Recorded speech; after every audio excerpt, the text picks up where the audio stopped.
La grande salle de conférence de Mint Hotel et son espace aéré ont abrité le week-end du 12 au 13 février 2022 le carrefour d'exposition et de vente de différents produits des jeunes entrepreneurs togolais. La première édition de la vente privée Plaisir d'offrir a démarré dans un cocktail d'exposition, de rencontres, d'échanges entre les jeunes togolais épris d'esprit de promotion de leurs produits et services. Je me nomme Kounake Paula.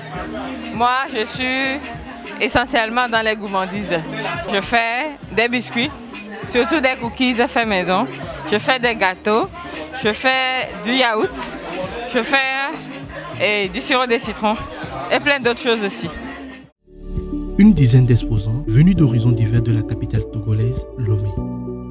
Initiée par Samba Design, une structure de communication et d'événementiel spécialisée dans les idées cadeaux personnalisables pour particuliers et entreprises. Au cours de ces 2 jours, on a eu pas mal de visites. Nous remercions d'ailleurs tous nos visiteurs et tous ceux qui sont passés acheter auprès de nos exposants.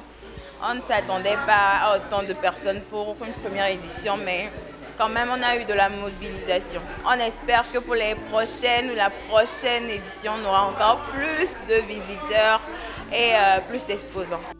Venus en couple ou en solo, chacun a trouvé pour son compte dans le but véritable de faire plaisir à son partenaire. Je m'appelle Astrid Béré. Je tiens à remercier Samba Design pour cette vente privée Plaisir d'offrir. J'ai été voir son stand et puis ce qu'elle présentait comme article, c'était très bien. Et je suis passée aussi dans les autres stands où j'ai eu à faire quelques achats. J'ai vraiment aimé les articles qui ont été présentés. Je suis passée chez Iris Perfection, chez qui on a acheté des t-shirts oversize et des collants pour sport. Elle a des pagnes teintées qu'elle vend, c'est vraiment ouf. Des choix particuliers, vous allez adorer. Il est à noter que pour cette première édition de la vente privée, Plaisir d'offrir a trouvé plus ou moins une satisfaction. L'objectif premier de Tindy Shop, c'est de se faire connaître. Donc nous avons eu assez de gens qui sont venus, à qui nous avons partagé nos cartes de visite. Donc si en plus de ça, certains ont payé, nous sommes contents. Il y a eu quand même de l'affluence.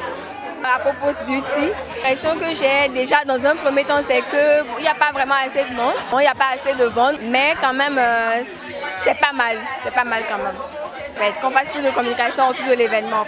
Je m'appelle Sandolphe, communément connu de tout le monde Sando. Bon, déjà, c'est une très belle rencontre, mais avec les clients, c'est pas vraiment ça. La plupart des gens qui viennent, ce sont des connaissances et ils viennent pas forcément pour acheter.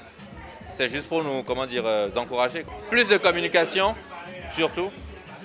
Peut-être qu'ils auraient pu inviter une image qui attire aussi un trafic. Mais bon, disons que c'est un début aussi, donc ça va.